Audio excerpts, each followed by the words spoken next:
Hey everybody, welcome to another responsive design video. In this video, I want to show you another way for dealing with typography in CSS. I'm going to show you how to use custom properties and breakpoints with media queries to set the font sizes differently for different screen sizes. In a previous video, we looked at making a fluid typography design using custom properties and CSS clamp and that kind of stuff to make the text scale up and down dynamically and fluidly as the browser window got bigger and smaller. In this video, we're going to look at how the font size can update itself at specific breakpoints where we're going to be designing it for, basically different screen sizes. So widescreen monitor versus tablet versus phone would be three separate screen sizes. Now, there is no one way to do the CSS typography. You could go online on Google and do web searches for looking for modern strategies for handling fluid type or responsive type, and you would find articles for days that you could read. This series of videos is meant to be just kind of a primer, just an introduction to responsive typography on the web, and it's not meant to be the definitive answer. I'm just showing you some techniques that you can then research more deeply and create better responsive type. So let's get into it. In the previous video, we looked at this example here where I used, I set a base font size for HTML and I used clamp right here on paragraph, H1, and H2. And what clamp did is it set a minimum size, a preferred size, and a maximum size for our font. So as the screen got bigger and smaller, it would use this view width value here and make the type get bigger and smaller. Okay? On this video, we're going to do it a little bit differently. So let's look at the HTML first. The HTML is our standard boilerplate, which uses a class called grid container. It's got a header with an H1. It's got a nav with a UL, a series of LIs, each of those LIs containing a link. It has a div called main content, which as usual is going to contain some content. It's going to have an article with an H2 and a series of paragraphs. It's going to have a div called sidebar, which also has an article, an H2, and a series of paragraphs. This is the boilerplate that I've been using for the past series of videos. Make sure that you have your HTML ready to go before you dive into the CSS, okay? By now, you should be very familiar with this template. Let's take a look at the CSS. I'm going to start off by setting some custom properties for some things. I'm going to have one custom property here called font scale. And font scale is going to be used throughout the rest of my CSS. At root, it's set to 1. So it's going to be like a multiplier that I'm going to multiply by an M value, and it'll make the font bigger or smaller. With a 1 scale, that just means it's going to stay the same size, right? Because if I take any value, multiply it by 1, it's that same value. 9 times 1 is still 9, right? And then I've got another scale value, 1.5, and another 1.75. I've buried these updates for font scale in some media queries. Let's take a look at what these media queries are. So in this case, I'm going at media, min width 48M. So what does 48M work out to be? Well, most browsers, the default font size is 16 pixels. That means throughout the document, anything that is a direct child of the HTML element would be 16 pixels for their default size. I've got a breakpoint min width at 48M. Let's see what that works out to be. 16 times 48. That's 768 pixels. So my first breakpoint is saying that 16 times 48, 48M. So if the default size is 16, that means it's 768 pixels for a minimum width. That means if the screen size gets above 768 pixels, it's going to update the font scale to 1.5. Anything smaller than that, the font scale will be 1.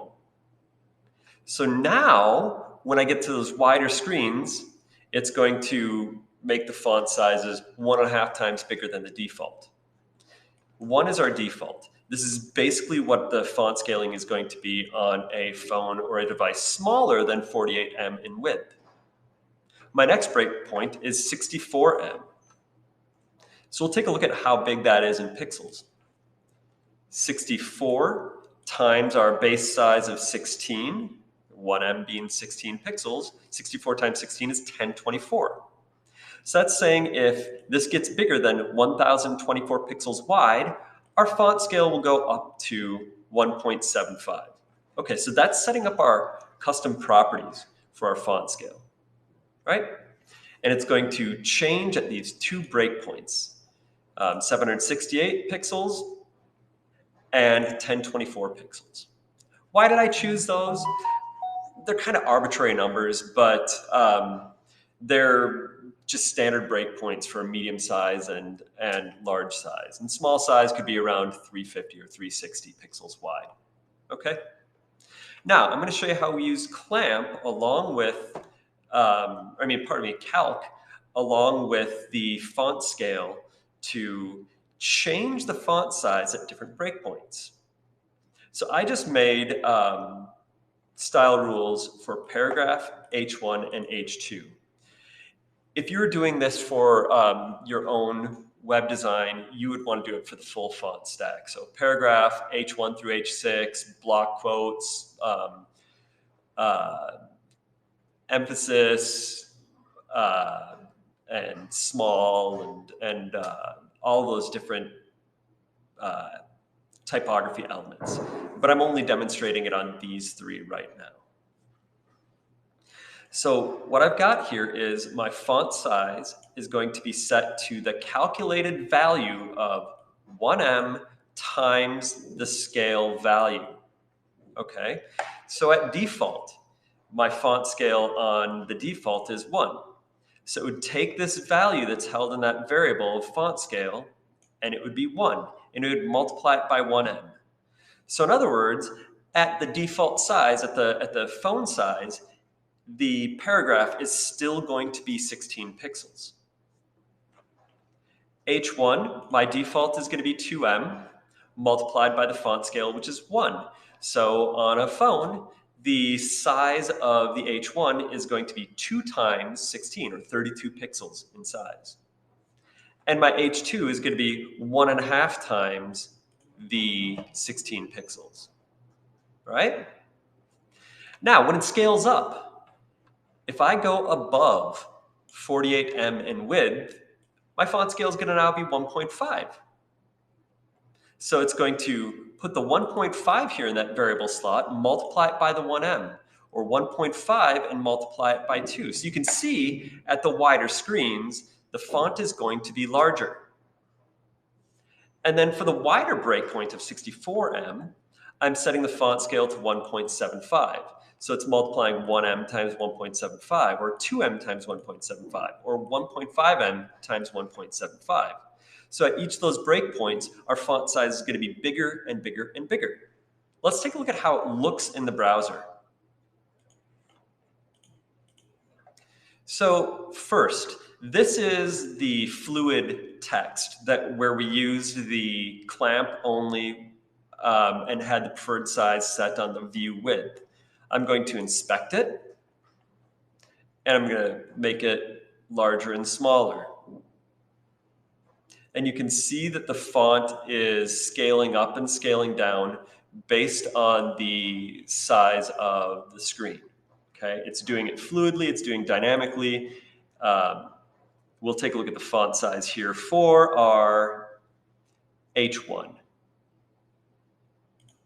find my H1 here. There it is.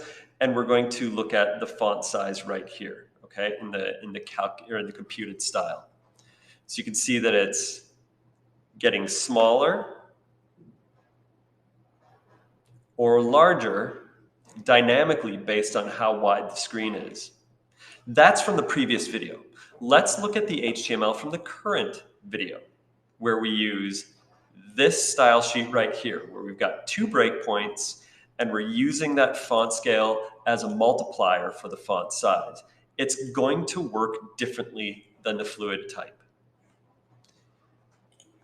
So this is our web page. This is what it looks like with that fluid type. I'm going to inspect. And let's look at the computed style here. Okay, I'm going to click on I'll just keep it on paragraph. And currently, the width of my screen is 1,429. That means it's wider than 1024. So it's going to use that 1.75 scaling. So I'm above this min width of 64M right now. So you can see that it's setting the font size to 28. I'm going to go below that breakpoint. Go below, oops. I'm going to go below 1024 and see what happens. Okay, I'm at 1017. I'm going to go above it. Currently above it, the font size is 28. I go below it, the font size jumps down to 24. And you can see there's a visual size difference. Watch that main headline as I go above and below the breakpoint. You can see it gets a little smaller. I'm going to go down below the 768 breakpoint. There we go, and you can see it break. It's a little bit more dramatic there in that break. It goes from 24 to 16 pixels. Okay? So now we've got 2 strategies in our toolbox for creating responsive typography. Let's take a look at some tools that you could possibly use to come up with a fluid type scale. I've got a couple of different tools here. Fluid type scale, which is just fluid-type.scale.com. I can't promise that this URL is going to be here when you see this video. You might be watching this 3 or 4 years down the road, and this website is just gone. And here's another one that's just called typescale.com. I want to take a look at fluid type scale first. What it allows you to do is set a minimum, maximum, and type scale.